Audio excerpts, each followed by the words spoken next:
Hello दोस्तों, मैं अपने चैनल हिस्ट्री 21 में एक बार फिर से आप लोगों का स्वागत करता हूं और आज हम इस वीडियो में इतिहास की उस प्रेम कहानी की बात करेंगे जिस कहानी के नायक व नायिका को एक दूसरे से बिना देखे तस्वीरों में प्रेम हो गया। अगर आप भी इस अनोखी प्रेम कहानी को जानना चाहते हैं तो वीडियो के अंत तक बने रहें। यह कहानी उस दौर की है जब तुर्की आक्रमणकारी मोहम्मद गोरी भारत आकर लूटपाट मचा रहा था, लेकिन इससे पहले पृथ्वीराज चौहान तृतीय का जन्म चौहान राजा सोमेश्वर के घर हुआ था।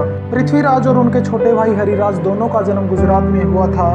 पृथ्वीराज चौहान तृतीय गुजरात से अजमेर तब आए जब पृथ्वीराज द्वितीय की मृत्यु के बाद इनके पिता सोमेश्वर ने चौहान राजा का ताज पहना।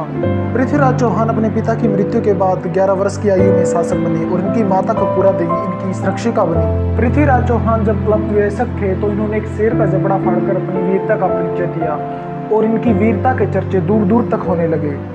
पृथ्वीराज चौहान के समय में एक मशहूर चित्रकार हुआ करते थे जिसका नाम पन्ना राय था। चित्रकार पन्ना राय पृथ्वीराज चौहान समेत बड़े बड़े राजा महाराजाओं के चित्र लेकर कन्नौज के दरबार में पहुंचे, जहां गढ़वाल नरेश जयचंद राठौर का शासन था। पन्ना राय द्वारा ले जाए गए सभी चित्रों की प्रदर्शनी लगाई गई। सभी चित्रों में पृथ्वीराज चौहान का चित्र इतना आकर्षक था कि सभी कन्याएं उनके आकर्षण में बंध गई और उनकी सुंदरता का गुणगान करते नहीं थक रही थी।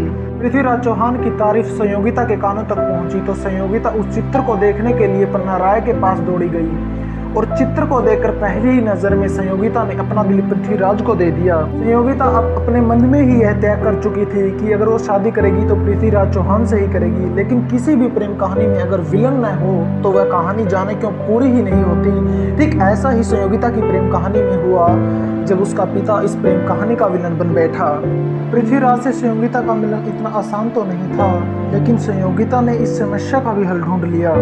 समस्या के इस हल का मुख्य पात्र बना पन्ना राय, जिसने पहले संयोगिता का चित्र बनाया और फिर संयोगिता के कहे अनुसार उसका चित्र पृथ्वीराज चौहान तक पहुंचाया। संयोगिता के चित्र को देखकर पृथ्वीराज चौहान संयोगिता से प्रेम करने लगे। अब प्रेम की आग दोनों तरफ लग गई। इससे पहले उनकी प्रेम कहानी आगे बढ़ती, महाराजा जयचंद ने अश्वमेध यज्ञ का आयोजन किया और इस यज्ञ के अंत में संयोगिता के स्वयंवर की घोषणा की। संयोगिता के स्वयंवर के अवसर पर उसने संपूर्ण भारत के राजाओं को निमंत्रण दिया, परंतु पृथ्वीराज को निमंत्रण नहीं दिया क्योंकि पहले ही उन दोनों के मध्य मनमुटाव थे। जयचंद ने पृथ्वीराज चौहान का और अधिक अपमान करने के लिए उसकी लोहे की मूर्ति बनवाकर द्वारपाल के स्थान पर स्थापित करवा दी। स्वयंवर का आयोजन किया गया। संयोगिता ने हाथ में वरमाला उठाई और वह राजा महाराजाओं में पृथ्वीराज को ढूंढने लगी। पृथ्वीराज उसे कहीं नजर नहीं आया, लेकिन तभी उनकी नजर पृथ्वीराज की बनी मूर्ति पर पड़ी। तभी संयोगिता आगे बढ़कर मूर्ति को वरमाला पहनाने लगी। तभी अचानक पृथ्वीराज मूर्ति के पास आ खड़ा हुआ और माला उनके गले में डल गई। यह सब देखकर जयचंद संयोगिता को मारने दौड़े। इससे पहले वो कुछ कर पाते, इससे पहले ही पृथ्वीराज संयोगिता को घोड़े पर बैठाकर दिल्ली ले गए। इस प्रकार इन दोनों का गंधर्व विवाह संपूर्ण हुआ। इनके प्रेम का सफर अभी भी कठिनाइयों से भरा था। जयचंद ने पृथ्वीराज से बदला लेने के लिए मोहम्मद गोरी से हाथ मिला लिया और उसे मारने की योजना बनाने लगा। बात 1191 ईस्वी की है जब मोहम्मद गोरी और पृथ्वीराज चौहान के मध्य त्राइन का प्रथम युद्ध हुआ। इस युद्ध में पृथ्वीराज चौहान विजयी हुआ। मोहम्मद गोरी अपनी हार बर्दाश्त नहीं कर सका और फिर से त्राइन के मैदान में आ डटा। यह युद्ध 1192 ईस्वी में पृथ्वीराज चौहान व गोरी के मध्य हुआ, जिसमें गोरी ने भयंकर कत्लेआम किया और इस युद्ध में वह विजयी रहा। इस युद्ध के बाद पृथ्वीराज चौहान की मृत्यु को लेकर इतिहासकारों में दो मत प्रचलित हैं। पहले मत की पुष्टि हसन निजामी अपनी पुस्तक ताजुल मासिर में करते हैं कि पृथ्वीराज गोरी के साथ अजमेर गया और उसने गोरी की अधीनता स्वीकार कर ली, परंतु उसने विद्रोह करने का प्रयास किया तो उसे मृत्युदंड दे दिया गया। दूसरा मत चंद्रप्रदाई द्वारा लिखित पुस्तक पृथ्वीराज रासो में मिलता है और वह बताता है कि तराइन के द्वितीय युद्ध के बाद पृथ्वीराज चौहान को युद्धबंदी के रूप में गजनी ले जाया गया और गर्म सलाखों से उसे अंधा कर दिया गया। पृथ्वीराज के अंधा होने की खबर जब चंद्रप्रदाई को पता चली तो उसने गजनी की यात्रा की और वहां पहुंचकर उसने मोहम्मद गोरी को पृथ्वीराज की शब्द भेदी बाण चलाने की खूबी बताई।